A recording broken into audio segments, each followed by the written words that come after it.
Sekarang yang kemarin itu sekarang masalah yang keenam. Masalah sholat jamaah yang keenam yaitu tentang i'adatus sholah, mengulang sholat. I'adatus sholah, mengulang sholat. Udah sholat lagi, itu bagaimana hukumnya? Tustahabu bi arba'ata asyara syaratan. Mengulang sholat hukumnya disunahkan dengan 14 syarat. Jadi kalau 14 syarat ini terpenuhi, maka hukum mengulang sholat adalah sunnah. Habis sholat maghrib, sholat lagi misalnya. Habis sholat taraweh, sholat lagi. Sholat taraweh lagi. Habis sholat duhur lagi. Ini hukumnya sunnah jika ada 14 syarat. Syarat yang pertama, kaunuha fardon aw naflan tushra'u fihil jama'atu. Sholat yang diulangi itu adalah sholat fardu atau sholat sunnah yang disyariatkan berjamaah. Sholat yang diiadah atau yang diulang itu adalah sholat fardu atau sholat sunnah yang disyariatkan berjamaah.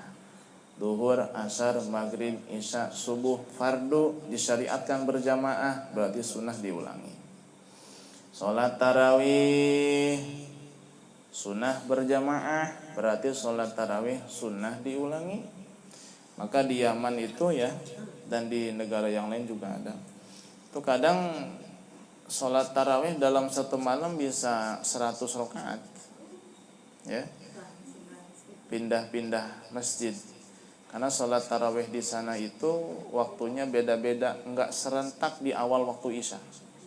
Ada yang di awal waktu isya, ada yang jam 9, ada yang jam 10, bahkan setengah 3 pun menjelang sahur ada yang baru tarawih jamaah di masjid baru azan isya. Jadi kalau kita pengen tarawih nanti ajalah jam 1, masih ketemu yang jamaah tarawih jam 1 ada. Karena masjid di sana itu banyak sekali. Ya. Masjid di sana itu banyak. Bahkan ada yang mengatakan masjid di Tarim, ya saya bilang Tarim sajalah secara khususnya, di kampung Tarim itu sebanyak hari dalam setahun 360 hari. Masjidnya ada 360. Memang penduduknya padat ya.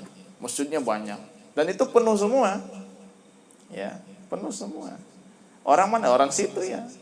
Jadi kalau yang semangat ibadah taraweh di bulan Ramadan, kadang dalam satu malam bisa 100 rakaat. Selesai tarawih di sini, pindah lagi ke masjid yang lain, baru mulai tarawih tuh. Selesai di sini, pindah lagi, baru mulai tarawih. Ya, bisa sampai 100. Kita bisa nggak tuh? Kita mau ngariung. Ngariung pindah-pindah.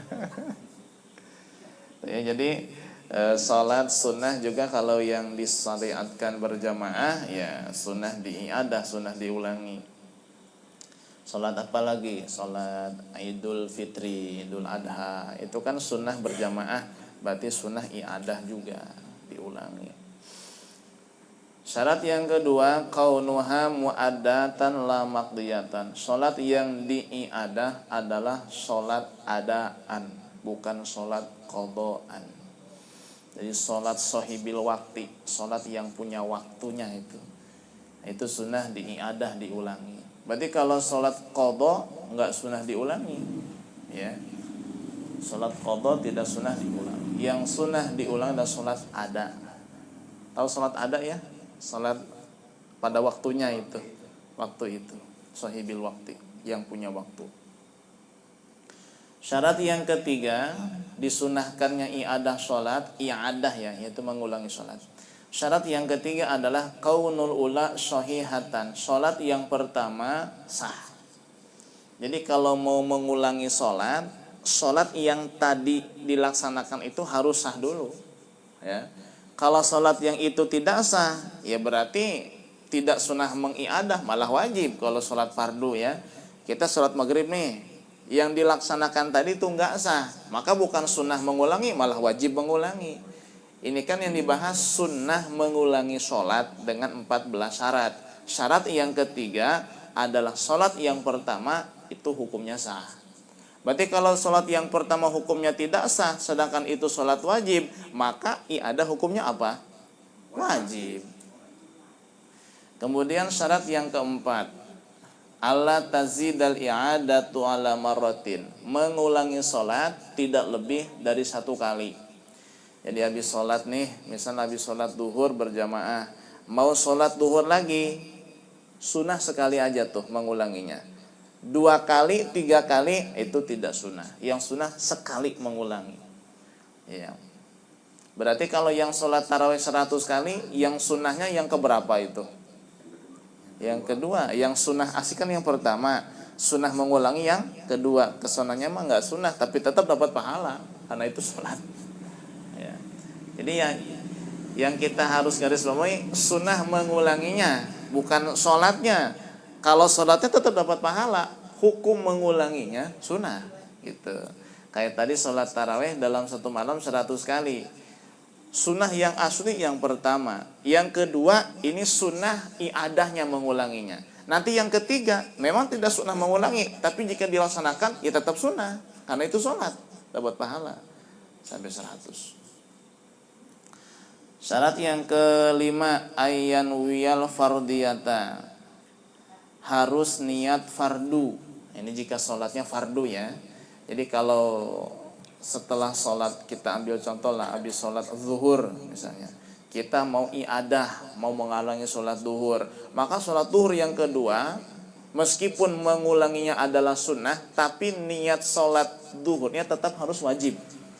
Ya, harus tetap usolli fardhu zuhri, saya niat atau saya menyengaja sholat fardu zuhur, tetap harus niatnya fardu.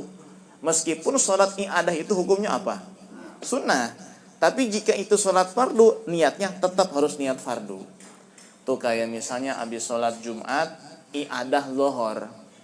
Ya, jika sholat Jumatnya sah misalnya, cuman kita pengen hati-hatilah, takut mungkin ada yang kurang sempurna syaratnya, maka kita hukumnya sunnah mengi'adah. Meskipun itu hukumnya sunnah, tapi niat sholat duhurnya mah harus niat fardu. Ya, nggak boleh niat sunnah, harus tetap niat fardu duhur. Nah, kemudian yang keenam, ayya'taqida bihan nafliyata, harus diyakini sunnah. Oh ini ya, niatnya mah fardu, tapi keyakinan kita ini adalah sunnah. Repot juga. Ya, ngerti? Niatnya mah wajib, fardu, ya, sholli fardhu, tapi kita yakini ini mah sholat sunnah. Karena i'adah itu. Kayak tadi aja kayaknya yang sering terjadi mah sholat duhur lah setelah sholat Jumat, ya sering terjadi. Ya sholat Jumat dilaksanakan, ya secara dohir sih kayaknya sah ya. Cuman kan kita hati-hati, takut mungkin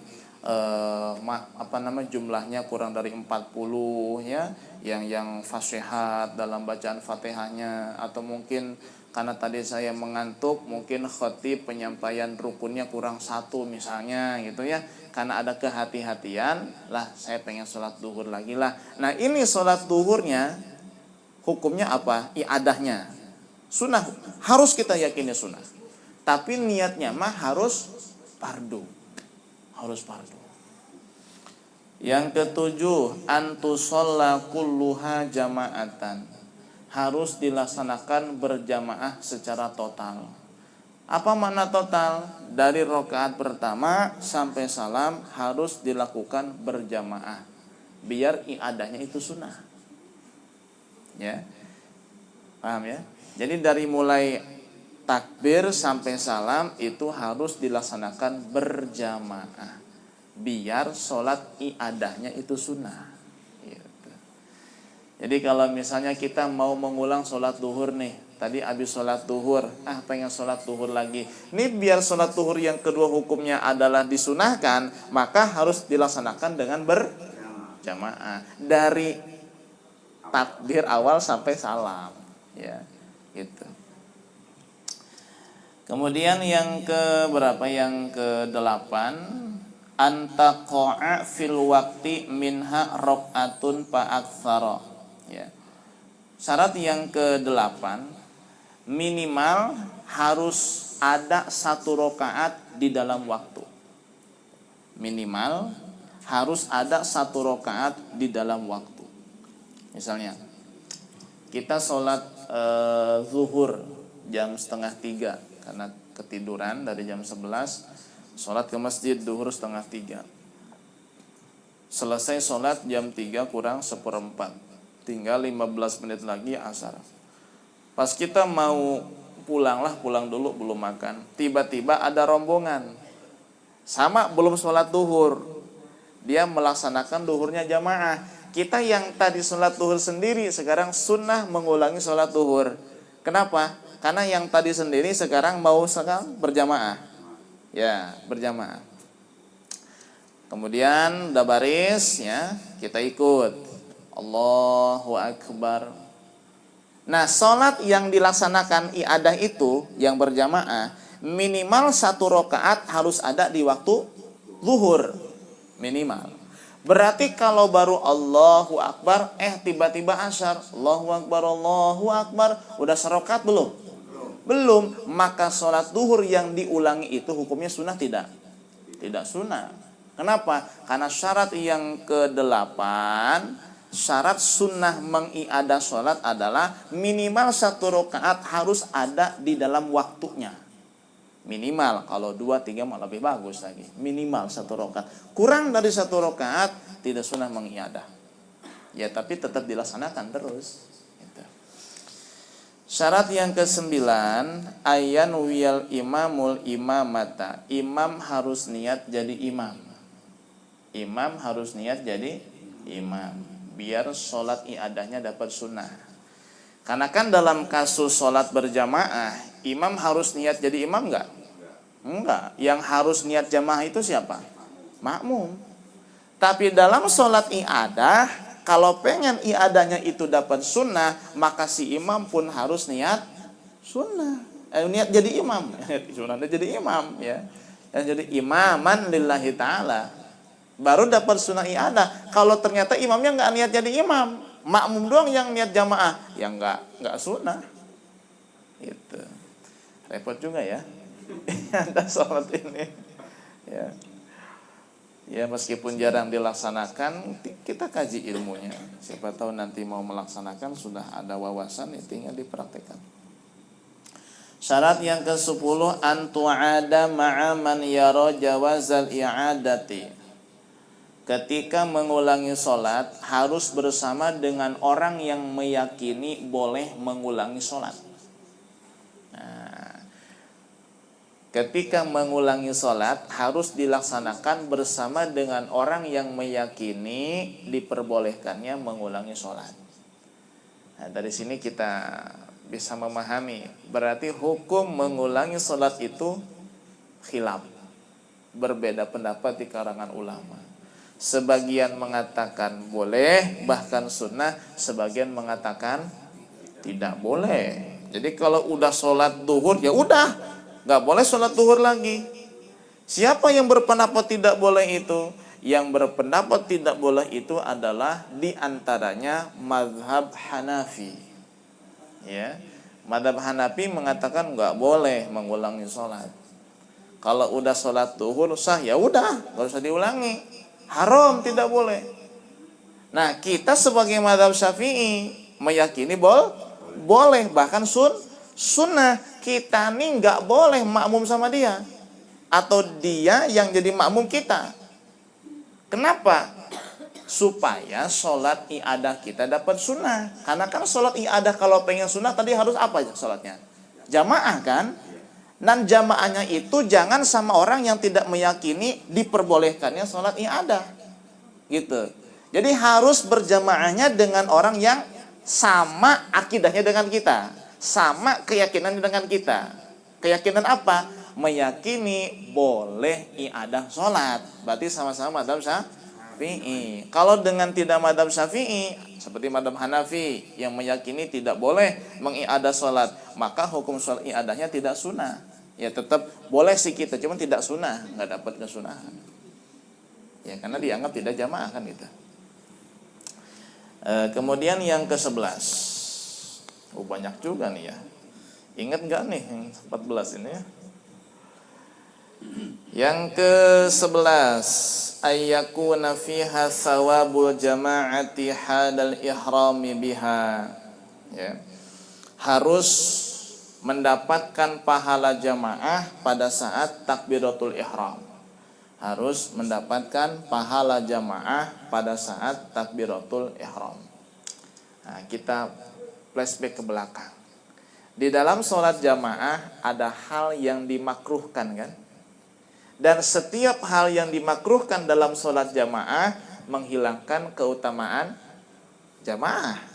Ya, menghilangkan fadilah 27 derajat. Kecuali apa? Ada yang ingat? Meluruskan barisan. Itu kalau misalnya tidak lurus ya tetap pahala jamaahnya dapat. Tapi makruh yang lain di dalam sholat jamaah jika ada, itu menghilangkan keutamaan berjamaah. Contohnya apa? Sendiri dari barisan. Ya, ada 2 baris nih, udah penuh, kita sendiri di belakang. Makruh nggak tuh? Makruh kan? Makruh nggak? Makruh.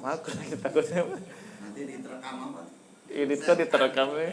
Iya benar diterekam. Maka karena makruh, supaya nggak makruh kita ngapain? Baris ya, lurus narik. Narik loh. Lalu mau narik harus narik ya, biar dapat sunnah. Baik. Seandainya dia dari awal takbiratul ihram, pada saat takbiratul ihram dia sendiri di belakang, tidak ikut baris di depan karena udah penuh, dan dia nggak narik lagi. Allahu Akbar, diam aja. Berarti pada saat dia takbiratul ihram dapat pahala jamaah nggak dia? Kenapa enggak? Karena melakukan hal yang makruh di dalam berjamaah. Nah, seandainya yang dilakukan itu adalah sholat i'adah, maka dia tidak mendapat pahala sunnah. Kenapa? Karena sholat i'adah itu harus dilaksanakan ya sejak dari takbiratul ihram dapat pahala jamaah. Sedangkan dia sejak takbiratul ihram nggak dapat pahala jamaah karena sholatnya sendirian, nggak ikut sama barisan yang lain.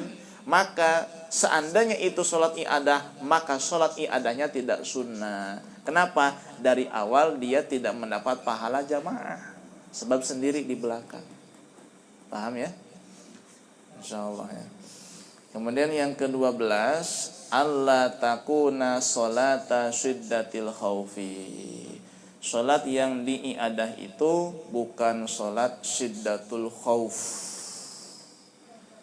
Ada yang ingat apa? Sholat syiddatul khauf. Sholat yang dilakukan pada saat sangat menakutkan, sangat takut. Seperti pada saat berkecamuk peperangan, itu syiddatul khauf. Kita lagi berkecamuk perang nih, kan tetap harus sholat. Namanya sholat apa? Syiddatul khauf. Meskipun banyak gerak, banyak nangkis, banyak ngerengkas, ngehindar, ya tetap harus sholat. Gimana sholatnya? Ya nggak tahu, belum pernah soalnya. Tapi harus tetap, kalau udah mepet waktu tetap harus sholat. Seandainya nih sholat dalam keadaan seperti itu, sunnah sholat syiddatul khauf. Gitu. Berarti kalau sholat syiddatul khauf tidak sunnah diulangi. Udah bisa sholat aja hebat itu, ya bagus. Orang kan kalau dalam keadaan panik boro-boro sholat, ya. Kadang-kadang ingat sama Allah juga lupa, ya. Enggak, naudzubillah summa naudzubillah. Yang ke-13, Allah takuna i'adatul lil khurumil khilaf, ya. Melaksanakan sholat i'adah bukan karena keluar dari khilaf, ya. Melakukan sholat i'adah bukan karena tujuan keluar dari khilaf. Dari khilaf, apa itu khilaf? Perbedaan pendapat, ya. Baik. Melihat syarat yang di atas tadi, ya. Yang paling mendasar adalah sholat i'adah harus dilakukan dengan berjamaah. Baik. Syarat yang ke-13, melaksanakan sholat i'adah bukan karena tujuan keluar dari khilaf. Jadi kalau ada perbedaan pendapat nih, perbedaan pendapat, ya. Yang satu mengatakan tidak afdol, makruh, yang satu mengatakan tidak makruh. Kita melaksanakan sholat, yang sholat kita laksanakan itu diperselisihkan oleh ulama. Ada yang mengatakan makruh, ada yang mengatakan tidak makruh. Setelah sholat, kita ingin ngulangi lagi. Kenapa? Ingin keluar dari perselisihan. Biar sholat kita ini sempurna. Sholat lagi aja. Bagaimana hukumnya ini? Keluar daripada khilaf dengan tujuan mengulangi sholat yang telah dilaksanakan dengan tujuan keluar dari khilaf, ini sunnah dilaksanakan meskipun sendiri. Berarti tidak mengikat atau tidak melihat syarat harus dilaksanakan berjamaah. Ya. Kalau seandainya tujuan melaksanakan sholat i'adah bukan karena keluar dari khilaf, sholat i'adah biar sunnah harus dilaksanakan berjamaah. Tapi kalau sholat i'adah tujuannya keluar dari khilaf, tidak perlu jamaah, sendirian pun sunnah. Berarti syarat yang berjamaah gak kepake. Berarti dia masuknya kepada hal yang lain. Sendiri pun sunnah. Mengulangi. Pengecualian. Seperti yang pernah kita sampaikan ya. Apabila ada imam fasik. Fasik. Nah ini kan kita nih lebih utama sholat sendiri apa ikut jamaah? Khilaf antara Imam Romli dengan Imam Ibnu Hajar. Benar nggak? Udah benar aja lah. Lihat catatannya.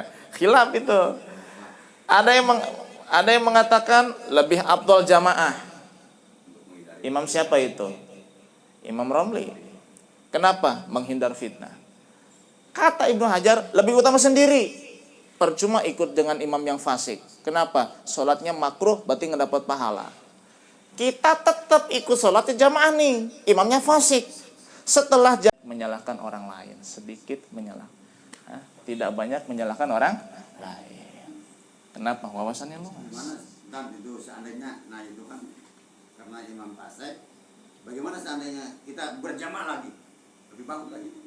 Ulangi lagi, berjamaah lagi. Ya, lebih bagus lagi. Ngulanginya. Ya. Itu malah kelihatan, ketahuan nanti. Kelihatan imam fasik kan. Enggak kan. Karena berselisih pendapat kan. Iya. Imam Romli dengan Ibnu Hajar. Kalau yang di atas kan nggak ada masalah kan, baik imamnya sholat yang waktu itu nggak ada masalah kan, secara berjamaah kita. Nah ini karena ada masalah, imamnya fasik kan ada masalah. Bagaimana kita sholat itunya berjamaah lagi? Jadi habis sholat sama imam fasik, kita ulangi jamaah lagi. Asal jangan ketara aja. Nanti imamnya tersinggung. Ya itu ya jadi masalah itu. Ya menghindar fitnah tapi malah menimbulkan fitnah. Makanya dikatakan tadi meskipun sendiri tetap sunnah. Pengecualian ini. Kenapa? Tadi keluar daripada perselisihan biar aman. Kan sendiri, umpamanya saya tahu, Pak Dimas tahu, wah imamnya fasik. Berarti kita ke belakang itu kan berarti lebih dari itu kita sholatnya sendiri. Malah kesinggung nanti. Malah lebih parah nanti ya. Masih mending nggak ke masjid dong gitu daripada. Sendiri bisa-bisa gitu. Iya sendiri misa-misa aja. Misa-misa gitu. Iya misa-misa. Saya wah imamnya fasik lah, mau sholat lagi sendirilah. Berarti sendiri-sendiri. Lebih sunnah sholat sendiri. Iya gitu. Sholat sendiri aja lah, ulanginya sendiri aja. Yang ke-14, alla takuna sholata janazatin, salat yang diulangi bukan salat jenazah. Jadi salat jenazah itu tidak sunnah diulangi ya. Tidak sunnah diulangi. Jadi kalau kita nih habis nyolatin jenazah, ya kita nggak sunnah nyolatin dia lagi. Kalau jamaah yang lainnya emang nggak apa-apa, gitu. Yang belum ya. Tapi kalau kita yang udah nyolatin dia nih, kita mau nyolatin lagi nggak sunnah. Sebatas boleh tapi tidak sunnah. Itulah 14 syarat disunahkan mengulangi sholat. Babu sholatil musafirin. Nah, kita lanjut nanti bab tentang sholat musafir ya. Jadi orang yang bepergian itu ada beberapa kemudahan ya dari Allah Subhanahu wa taala. Bahkan ibadah yang paling wajib adalah sholat pun ada sedikit perbedaan ya berupa kemudahan dari Allah Subhanahu wa taala. Ya, karena Allah tidak membebankan kepada hambanya melebihi batas kemampuan si hamba. Allah sangat sayang kepada hambanya, maka ya di dalam perjalanan pun ada beberapa sedikit perbedaan dari kondisi normal. Itu nanti kita bahas insya Allah di kajian selanjutnya.